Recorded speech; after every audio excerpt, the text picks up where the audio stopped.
Hello everyone, thanks for pressing play. You are watching a brand new episode of ExcaliburCCGTV.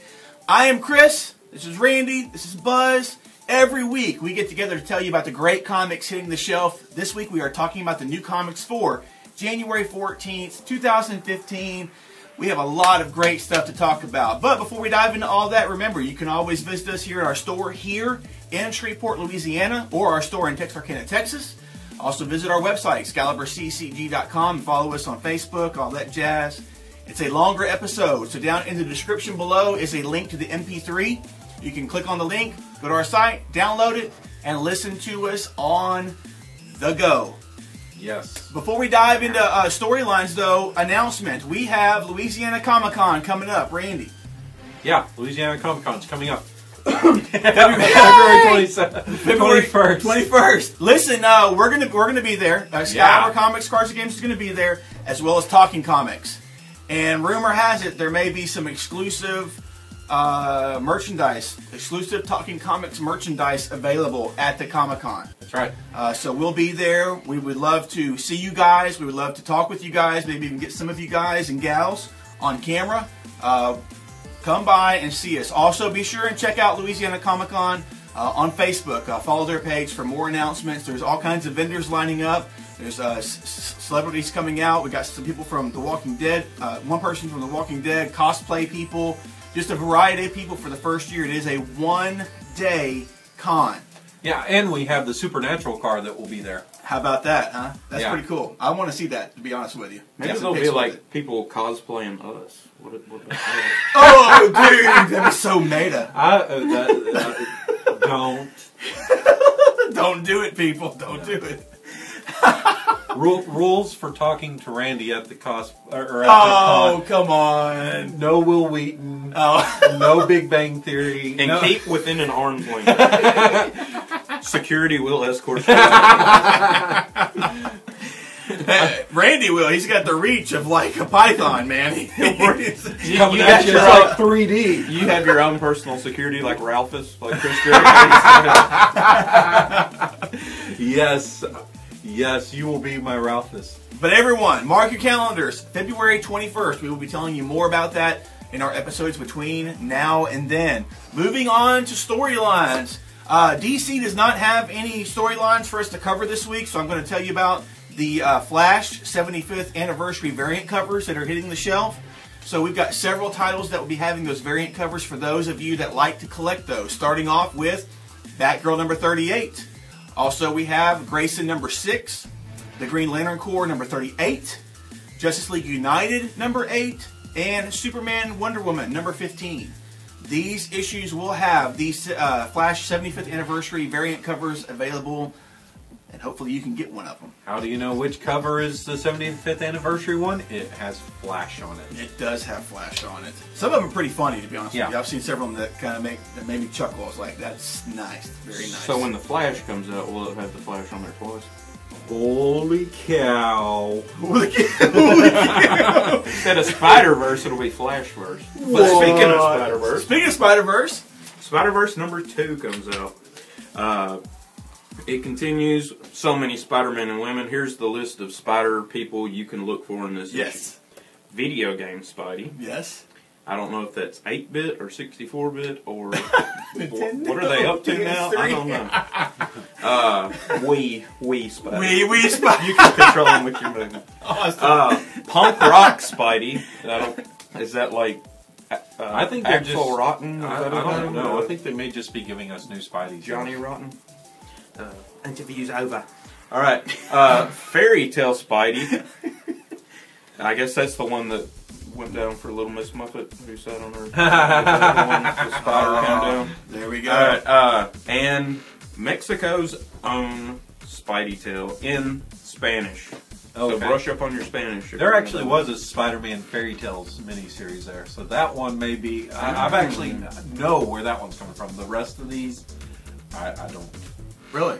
No. I didn't know there was No, maybe Punk Rock Spidey was in Constantine. If they were cool enough, they would have done Italian Spider-Man, which, you know, there was that old YouTube Italian Spider-Man where it was like the fat guy with the mustache who was the Spider-Man. Really? Oh, it is awesome.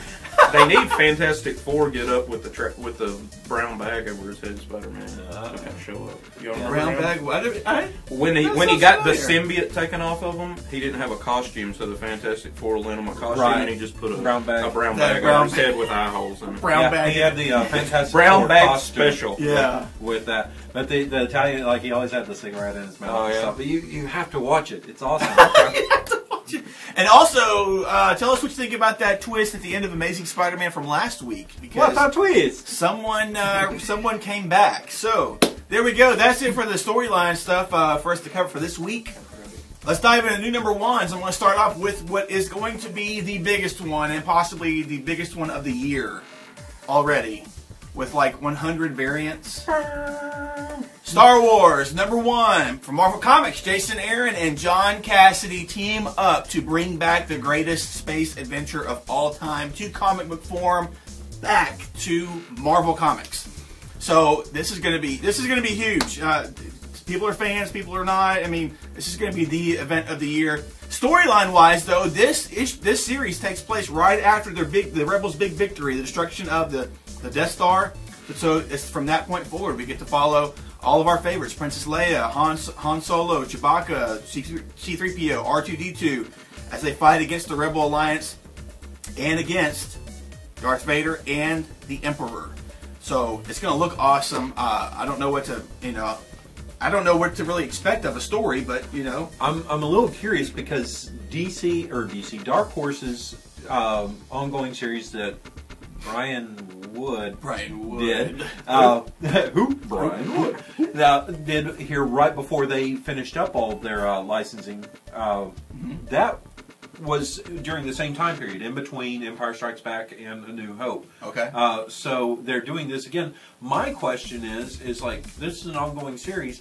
How long can we go before we go that we have to get to the Empire Strikes Back material?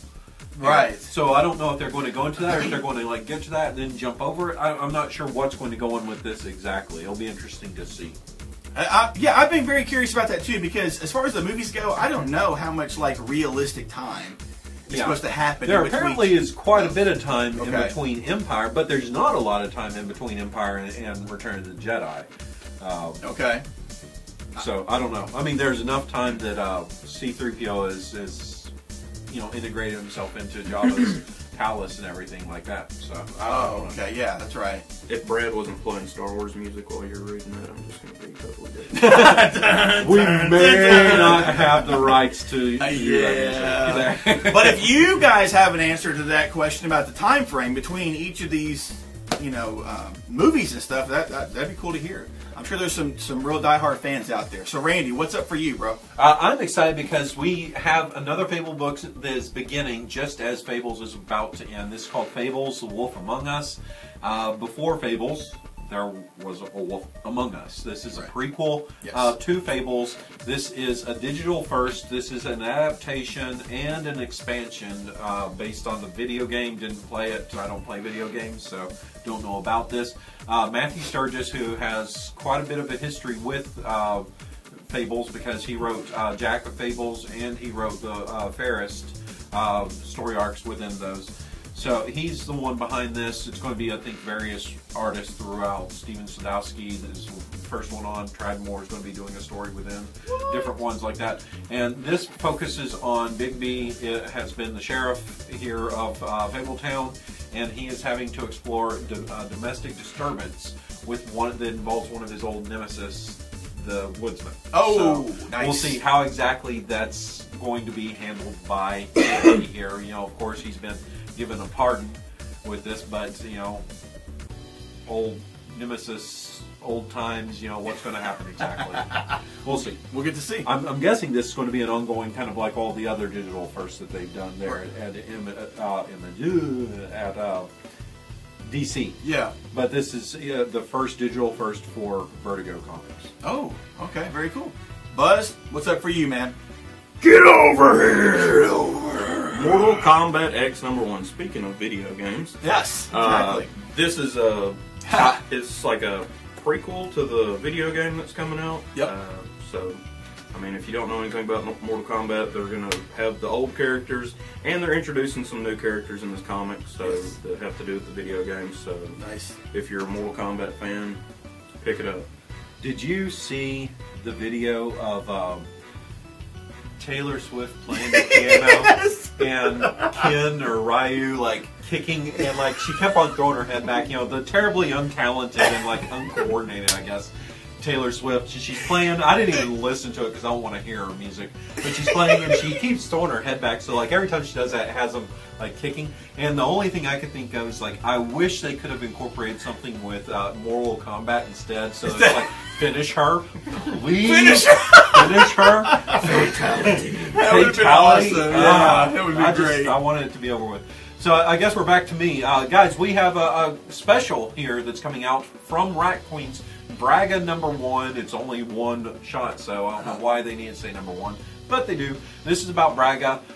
She was destined to be the leader of her people, but she made a life-changing decision, and everything changed after that. Okay. So this is taking a look at what that choice was and why it was worth losing everything for her. So this is going to be the history of this character before she was a member of the Peaches. So that's what this is about. This is technically, I think, issue 10 or something like that, and they're going to get back onto everything afterwards in February with the new artist on board.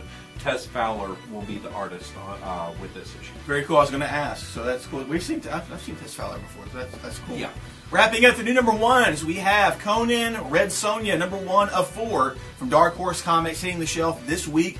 Gail Simone and Jim Zub team up to write a story about, I'm not even going to try to pronounce the rest of it. We got a team up here, obviously, of Conan and Red Sonja for 4 issues as they try to take down a sorcerer priest hell-bent on creating a dark age in the Hyborian age. Yeah. So fans of that, fans of Gail Simone, Jim Zub, Dan Panosian's going to be doing the art for this. Awesome. He's been doing a ton of great, awesome covers that we've seen on several different things. So he's doing this whole 4-issue miniseries. Fans of Conan and Red Sonja, have fun with that. He's come a long way from his Rob Liefeld-ish work. Long way. His work looks stellar right now. I'm so glad. I love seeing artists that do that really go above and beyond. From, you know, I can get my paycheck for doing the Rob Liefeld looking work to like, I can really showcase what my talents are. Exactly. Here. Bam. Exactly. That's an idea for later on, sir. So, moving on, we have our question of the week, and I turn that over now to Randy. This is not a question of the week. It's not a week. This is a question of the week. Our question here. Yesterday, for us, it will be days ago for you when you're watching the video, the Image Expo was held, and they announced many new books here. Many. Yes. Plenty to be excited about. Yeah. But, and you can tell us what all you're excited about, but we want to know, of those books, what most made the giddy little schoolgirl inside of you squeal with delight? So what are you most looking forward to from the announcements that we've had here? We have the AD After Death graphic novel that is Scott Snyder writing and Jeff Lemire on art. We have Black Road. Brian Woods teams again with Gary Brown on this Viking story. Yes. We have I Hate Fairyland with Scott Young. This is Scotty Young. It's kind of a 40-year-old stuck in an 8-year-old's body. Everything on crack, turned upside down, kind of Alice in Wonderland. Looks hilarious. Island and 8 House. This is some sort of collection of various writers and artists. This one was probably one of the most vague to me. I couldn't quite get my head around that. Captera is Chip Zdarsky of Sex Criminals. Zdarsky. Yeah. and Kagan McLeod, who is obviously from Infinite Kung Fu, one of the big books from the last couple of years here. Okay. Taking a look at that. That's some weird sci-fi series that they're going to have there. Yeah. Ludocrats, which is Kieran Gillen, David LaFuente, I believe a 5-issue miniseries that's fun stuff. I'm not going to get too into this stuff here. Just giving you the names for you guys to look at Yeah. more so. Monstrous by Marjorie Liu and her cohort from the X-23 miniseries they had together, Sana Takeda. Cool. No Mercy, Alex DeCampi and Carlos B. McNeil. That's one that may be up there for me. Nice. Paper Girls, Brian K. Vaughan and Cliff Chang. Yes. Phonogram has finally been announced. The third arc here with Kieran Gillen and Jamie McKelvey's going to take a little break from the story arcs in Wicked and Divine while he does the artwork on this. You'll have 6 fill-in issues on that. Plutona, which is actually, I think this is the miniseries, 5-issue miniseries. Jeff Lemire and Emmy Lennox. Pretty Deadly is coming back in September-ish. Revengeance. That is the big Darwin Cook, his very first fully creator-owned project there. That'll be a 3-issue miniseries. Very cool. Run, Love, Kill is something Eric Canty, Kenit, I don't know how you say the name, and John Sue. Sure. We'll go with that. I believe this is from somewhere else that's been brought over to Image. Okay. Savior is Todd McFarlane's big book. They'll be coming out. Clayton Crane will be the artist on board here. Nice. Sons of the see, I'm getting all sorts of things confused. Sons of the Devil is what's been brought over from somewhere else. That's okay. Brian Buccioletta, and this he is writing Flash and Detective with Francis Manifold. He's done some work with Manifold there. Starve, Brian Wood again with Daniel No, seriously. He's a staple for Brian Wood fill-in art and on Vertigo fill-in with that. And then we have, and that's like Celebrity Chef craziness with that. Yes. Tadema! Sure. That's Emmy Lennox. This is going to be a graphic novel that is about, I guess, more her journey when she went to Japan. Okay. So We Stand on Guard is going to be another one that's big because Steve Scrose is returning to art here. We haven't seen him in a long time with Brian K. Vaughan on board. And then finally we have Heaven by James Robinson and Philip Tan. Nice. Lots of good stuff out there. I'm going to throw in here, and I'm going to give something else because I think I know what your big one might be. For me, I'm going to go. Choose what you want. Choose. I may surprise you. Well, you may surprise me. They're flip of the coin. 2 huge ones for me. First is Black Road, just because Brian Wood's on board with Gary. Brown again. Their team up in Massive was great, and then you have Brian Woods once again writing Vikings. Hell yes, I'm on board there. And the Paper Girls also looks awesome. I know that combo of Brian K. Vaughan and Cliff Chang is rocking my world. About Paper Girls, and I'm just like, I'm really excited about that. I figured that may be like your big one, but I know how big of a Steve Scrose fan you are, so I don't know. But what about you guys? Buzz, what about for you? That AD looks good by Scott Snyder, but the one that got me to even look at the list was Revengeance by Darwin Cook. Yes. Nice. He did such a good job with the Watchmen book he did. Like, that was probably my favorite out of the ones that they did, the after Watchmen deal. Yeah. Whatever, and it was actually a prequel to Watchmen, so... Yeah, well, I guess before Watchmen, but his Parker novels are also... Yeah. You love those. His artwork is just one of a kind, and but that's the one I'm looking forward to. Yeah, definitely. I just hate that it's only 3 issues. I know, seriously. Hopefully it'll be oversized issues or something, Something. I think what I'm most looking forward to from this announcement list is Plutona. Oh, really? I really want to see that. I'm not familiar with that artist, but I really like Jeff Lemire's writing. Is that Emmy Lennox? She apparently worked with him on Sweet Tooth. Okay. So I'm not sure. I'd have to go back and see the art, but she worked with him there. So that's number 1 for me. I'm really looking forward to We Stand on Guard, and then my third one would probably be Injection. That wasn't really announced with this, but that is Warren Ellis and Declan Shalvey doing. Okay, that was announced probably about a couple weeks ago. I was like, it didn't even make it to an expo from last year or this year. So, but there are tons. Starve looks awesome. Yeah. When I read that, I was like, but then the more I read about it, I was like, okay, that does. Starve looked phenomenal there. They had some preview pages from that there's a lot of times Daniel Z's work is kind of complicated to look at, see what's going on, and it looks good. I have to admit, it looks good there.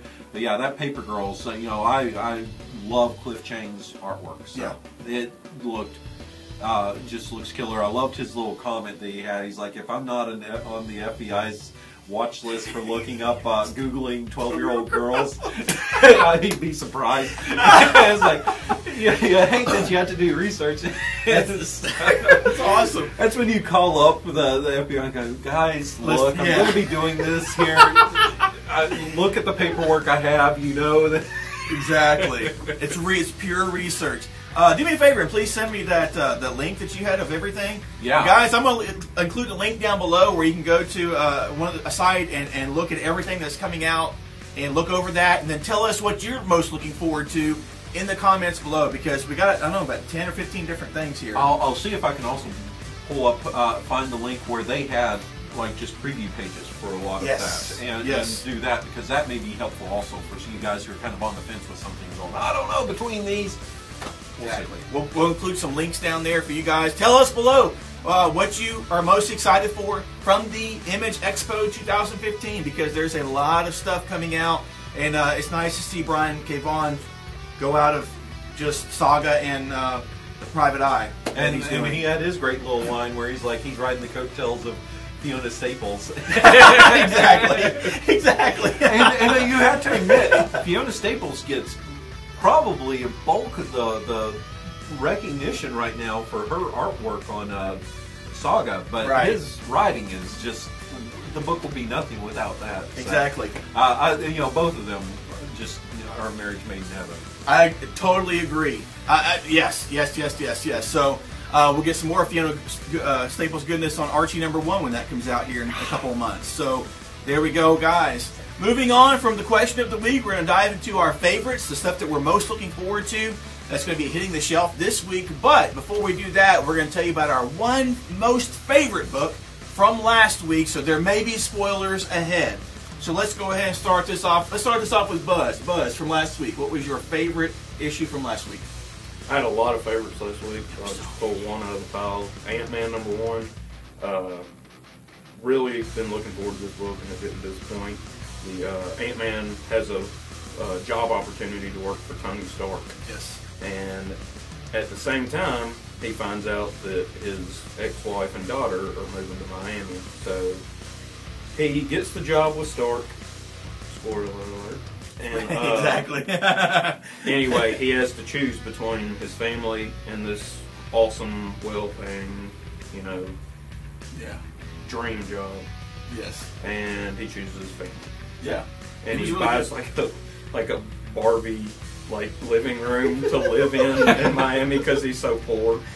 So he's just got it sitting on top of a building and just shrinks down and lives inside the box with a plastic couch and. Exactly, man. And then he sits there. It's great because he sits down and watches a movie with his daughter on their iPhone. And it's like, you know, it's like being at the IMAX, you know, because they're all. It's so really his daughter's living with him. Well, she shrinks down with them, but she lives with her mom. Her mom doesn't even know Dad's in town, so I'm sure that'll change. She pulled a fast one on him. Yeah. So Randy, last week for you, your favorite? Guys, the whatever the adjective is there, the Squirrel Girl book, Unbeatable Squirrel Girl was pretty damn good. I take back everything I said about not sure with the art, because the art fit the story very much so.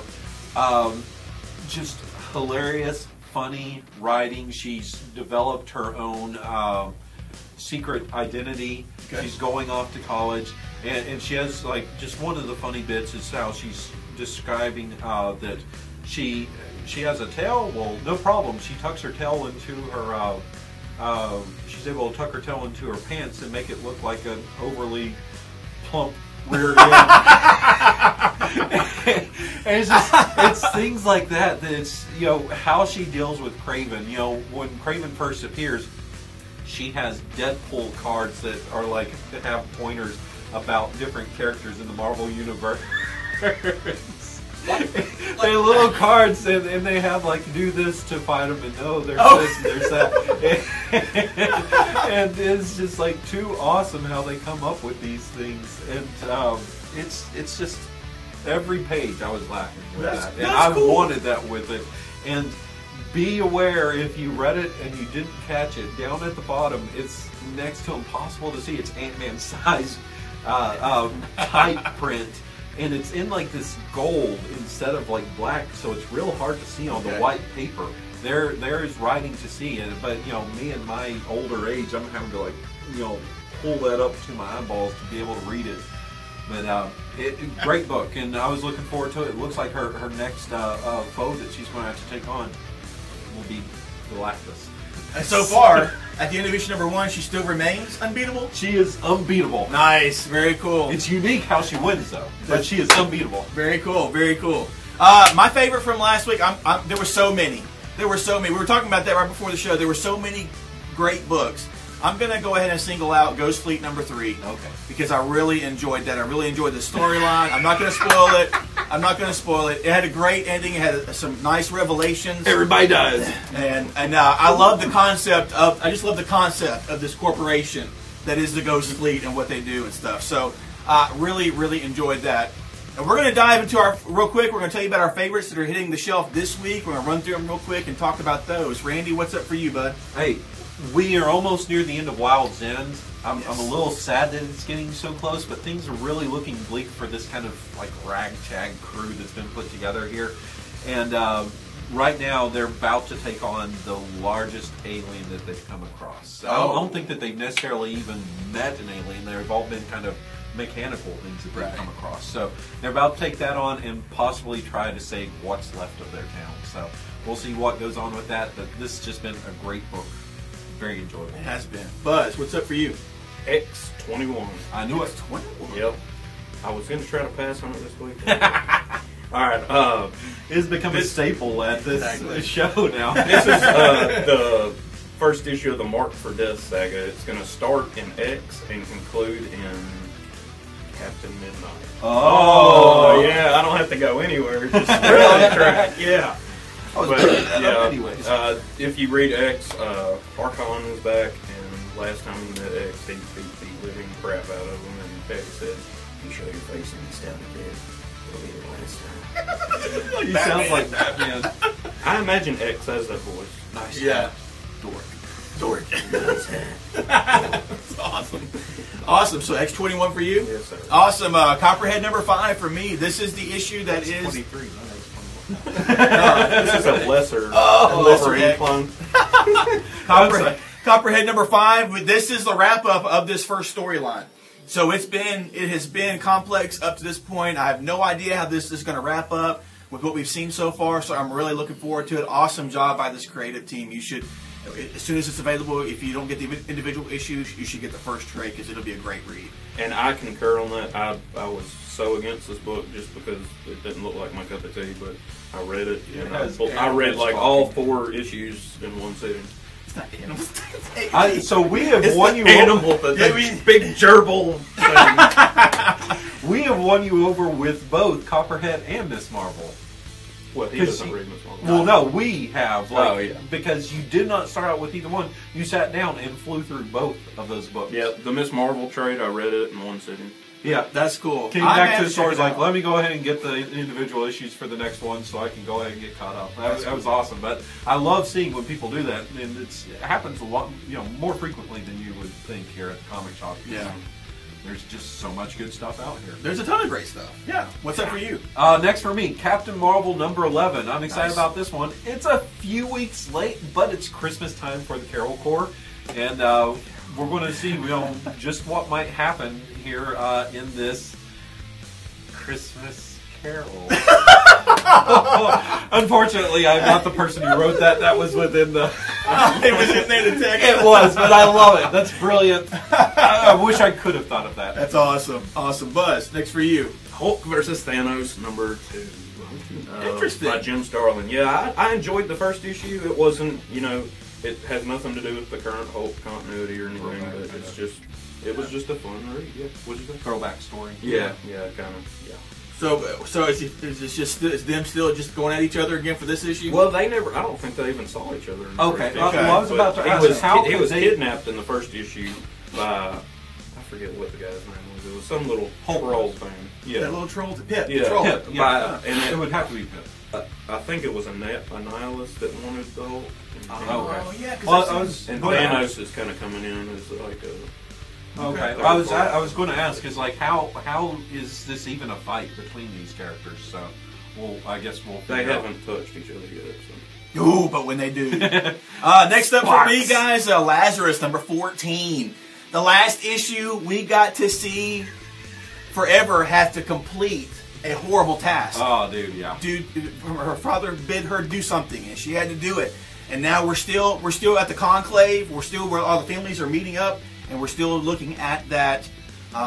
With that, and this issue may be the start of a revolution within this whole universe here, the Lazarus universe. So awesome series. You should be checking it out. Yeah, with the different families taking sides, most likely because of the repercussions of what's happened there. Yes. We'll see. Good we'll stuff. See. Because, yeah, certain families have already sided, and now that things have changed, we'll see if that changes as well. Very cool. Last up for me, Guardians 3000, number 4 comes out. The Guardians have a new ally in Star-Lord.